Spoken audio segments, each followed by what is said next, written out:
ఒక్కరోజు కూడా మమ్మల్ని ప్రశాంతంగా ఉండనివా? ఎవరిని కొట్టావు? ఎవరి చేతుల్లో తన్నులు తిన్నావు? నీ వల్ల నిద్రలేని రాత్రులు గడపాల్సి వస్తుంది. మగదిక్కులేని ఇల్లు, మగాడున్నాడన్న ధైర్యం కన్నా భయమే రోజు రోజుకి పెరిగిపోతుందిరా. చూడు ఎలా తగిలాయో. ఏం జరిగిందిరా?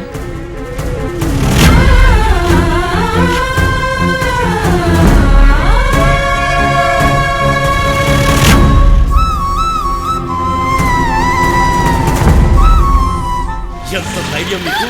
నువ్వు చేసిన పని చంపేస్తారా? ఎదిగిన ఆడపిల్ల మీద చేయి చేసుకోవడం పద్ధతి కాదు భద్రం. ఆ పద్ధతులు దానికి నేర్పండి. సింహంలా బతికి అన్నయ్యను రోడ్డుకు లాగెత్తంది. రామరాజు, రామరాజు బయటికి రా.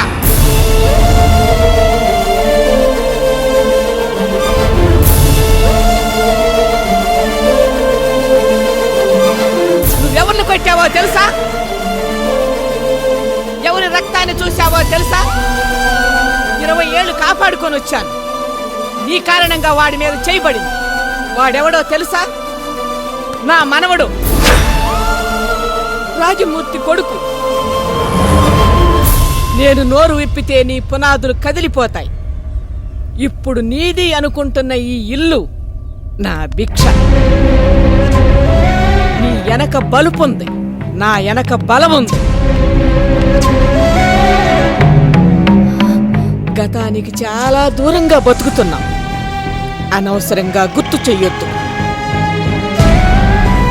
20 ఏళ్ళు కన్న కూతురు ముఖం చూడలేదు నీ వల్ల. నా మనవరాలు కేరింతలు వినాల్సిన ఈ ఇంట్లో నీ వల్ల దాని అరుపులు ఊరంతా వినాల్సి వచ్చింది. నీ వల్ల నేను అనుభవించిన శోకం అంతా ఇంత కాదు. వాళ్ళిద్దరికీ తెలియదు వాళ్ళేమవుతారు.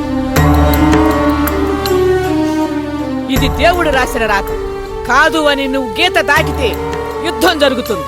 వద్దని చెప్పటానికి అప్పుడైతే నా కొడుకున్నాడు, ఇప్పుడు ఆడి కొడుకున్నాడు. నా కళ్ళు కాళ్ళు ఈ ఇంటిని చూడాలన్నా ఇటు రావాలన్నా ఇష్టపడవు. మళ్ళీ వచ్చేలా చేశావో మొదలైనట్టే, నీ నాశనం మొదలైనట్టే. రారా మనవడా.